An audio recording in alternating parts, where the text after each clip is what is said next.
பைபிள்ல நம்ம எல்லாருமே நல்லா தெரிஞ்சு வச்சிருக்கிற ஒரு காட்சி இருக்கு. ஆனா அதுல ஒரு சின்ன டீடைல் மறைஞ்சிருக்கு. ஒருவேளை ஒரு பெரிய மர்மத்தையே திறக்கக்கூடிய ஒரு சாவியா அது இருக்கலாம். அது என்னன்னா, ஒரு சாதாரண செடி, ஆனா அதோட கதை ரொம்பவே அசாதாரணமானது. சிலுவையிலிருந்து கேட்ட அந்த கடைசி வார்த்தைகள்ல இதுவும் ஒண்ணு. ரொம்ப வேதனையான வார்த்தை. இந்த ஒரே ஒரு வாக்கியம் மொத்த சம்பவத்தோட உச்சகட்டத்துக்கே நம்மள கூட்டிட்டு போகுது. இது இயேசுவோட மனிதத்தன்மையை காட்டுது, சரிதான். ஆனா இதுக்கு பின்னாடி இதை விட பெரிய அர்த்தம் ஏதாவது இருக்குமா? இப்போதான் நம்மளோட மர்மமே ஆரம்பிக்குது. பார்க்கறதுக்கு ரொம்ப சின்ன, ஒரு முக்கியமே இல்லாத மாதிரி தெரியுற இந்த விஷயத்த யோவான் எதுக்காக குறிப்பிட்டு சொல்லணும்? யோசிச்சு பாருங்க. அந்த ஈசோப்பு செடியோட கிளை சும்மா யதார்த்தமா அங்க இருந்ததா, இல்லனா இதுக்கு பின்னாடி ஒரு பெரிய தெய்வீக திட்டமே இருந்ததா? இந்த மர்மத்தோட முடிச்ச அழுக்கணும்னா நாம கொஞ்ச காலத்துல பின்னோக்கி போகணும்.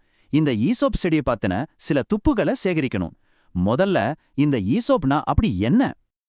ஏசோப் ஹெப்ரே மொழியில ஏசோன்னு சொல்லுவாங்க. இது சும்மா சமையலுக்கு வாசனைக்கு போடுற ஒரு செடி மட்டும் இல்ல. அதோட உண்மையான முக்கியத்துவம் அதோட சடங்கு பயன்பாட்டுல தான் இருக்கு. குறிப்பா சுத்திகரிப்பு சடங்குகள்ல. பாருங்க, ஈசோப்பு ஒண்ணு சாதாரண செடி இல்ல. நோய், சாவு சம்பந்தப்பட்ட தீட்டு, இது மாதிரியான விஷயங்கள்ல இருந்து மக்களை சுத்தப்படுத்துற ரொம்ப முக்கியமான சடங்குகள்ல ஈசோப்பு தான் திரும்ப திரும்ப தேர்ந்தெடுத்திருக்காங்க. அதோட பங்கு தூய்மைப்படுத்துறதோட ரொம்ப ஆழமா பிணைஞ்சிருக்கு. தாவீது ராஜாவோட இந்த புகழ்பெற்ற ஜபம் எதை காட்டுதுன்னா, ஆன்மீக ரீதியா சுத்தமாகறதுக்கு ஈசோப்பு ஒரு சின்னம் அப்படிங்கிற எண்ணம் அந்த காலத்து யூத கலாச்சாரத்துல எவ்வளோ ஆழமா வேரூன்றி இருந்துச்சுன்னு காட்டுது. அது வெறும் ஒரு பொருள் இல்ல, ஒரு சக்தி வாய்ந்த குறியீடு. இப்போ நாம கடையோட ரொம்ப முக்கியமான ஒரு கட்டத்துக்கு வர்றோம். ஈசோப்புக்கும் சிலுவை சம்பவத்துக்கும் நேரடி தொடர்பு இருக்குன்னு நிரூபிக்கிற மிக முக்கியமான ஆதாரம் இதுதான். யாத்ராகம புத்தகத்துல வர்ற இந்த காட்சியை கொஞ்சம் ஞாபகப்படுத்தி பாருங்க. இங்க ஈசோப்பு தான் ரட்சிப்பை கொண்டு வர்ற ரத்தத்தை பூசுற கருவியா இருக்கு. மரணத்திலிருந்து காப்பாத்துற அந்த செயலை செய்யற ஒரு புனிதமான கருவியா அது மாறுது. இந்த தொடர்பு தற்செயலானதா இருக்க வாய்ப்பே இல்ல. இந்த ஒற்றுமைகளை பாருங்களேன். முதல் பஸ்காவுக்கும் இறுதி பஸ்காவுக்கும், அதாவது சிலுவைக்கும், ஈசோப்பு கிளை, ஆட்டுக்குட்டி, ரத்தம், ரட்சிப்பு, இந்த எல்லா சின்னங்களும் ரெண்டு நிகழ்வுகள்லையும் அப்படியே எதிரொலிக்குது. இது சும்மா யதார்த்தமா நடந்த ஒன்னா இருக்க முடியுமா? இந்த மர்மம் இதோட முடியல. வாங்க இப்போ கடைசி இரா போஜனத்துக்கு போலாம். அங்க ஒரு முக்கியமான விஷயம் இருக்கு. ஆனா நம்மள பல பேரு அதை சரியா கவனிச்சிருக்க மாட்டோம். சரி, இந்த பாரம்பரிய பஸ்கா விருந்து எப்படி நடக்கும்னு பாத்தீங்கன்னா, அதுக்கு ஒரு அமைப்பு இருக்கு. மொத்தம் 4 கப், அதாவது 4 கிண்ணங்கள் இருக்கும். ஒவ்வொன்றுக்கும் ஒரு குறிப்பிட்ட அர்த்தம் இருக்கு, ஒரு நோக்கத்தோட அதை குடிப்பாங்க.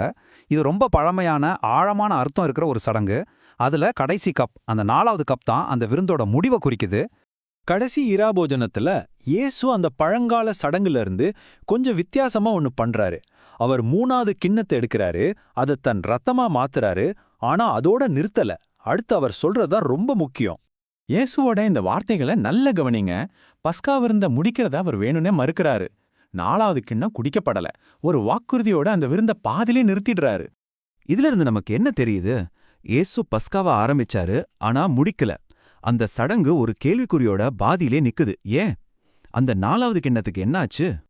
இப்போ நாம சேகரிச்ச எல்லா துப்புக்களையும் எடுத்துக்கிட்டு திரும்பவும் சிலுவைக்கே வருவோம். அந்த ஈசோப் கிளைக்கு உண்மையான அர்த்தம் என்ன அப்படிங்கறத பத்தி இறையியலாளர்கள் என்ன சொல்றாங்கன்னு பாப்போம்.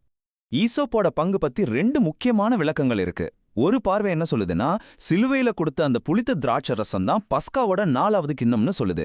இன்னொரு பார்வை அதுக்கு இன்னும் ஆழமான ஒரு குறியீடு அர்த்தம் இருக்குன்னு சொல்லுது. வாங்க இந்த 2 பக்கத்து வாதங்களையும் கொஞ்சம் ஆராய்ஞ்சு பார்ப்போம். இந்த 4வது கிண்ண தியரி ரொம்பவே ஃபேமஸ். இதுபடி பார்த்தா சிலுவைதான் கடைசி ராப்போஜனத்தோட நேரடி முடிவு. ஏசு தாகமா இருக்கிறேன்னு சொன்னது உண்மையில என் பாஸ்காவை முடிக்க வேண்டிய நேரம் வந்துருச்சு அப்படின்னு சொல்றதுக்கான ஒரு சிக்னல். ஆனா ஒரு நிமிஷம், இந்த 4வது கிண்ட தியரி கேட்க நல்லா இருந்தாலும் இதுல சில சவால்கள் இருக்கு. இந்த மர்மம் இன்னும் ஆழமாகுது. இங்கதான் விஷயம் கொஞ்சம் சிக்கலாகுது.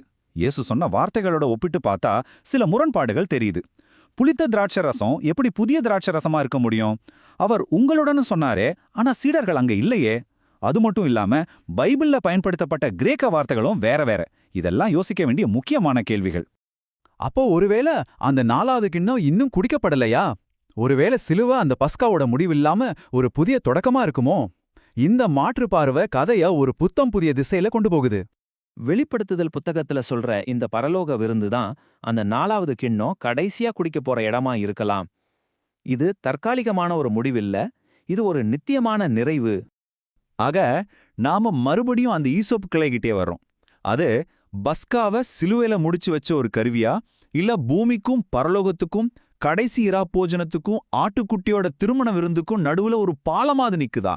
பாருங்க, ஒரு சாதாரண செடி நம்ம முன்னாடி ஒரு நித்தியமான கேள்விய வைக்குது.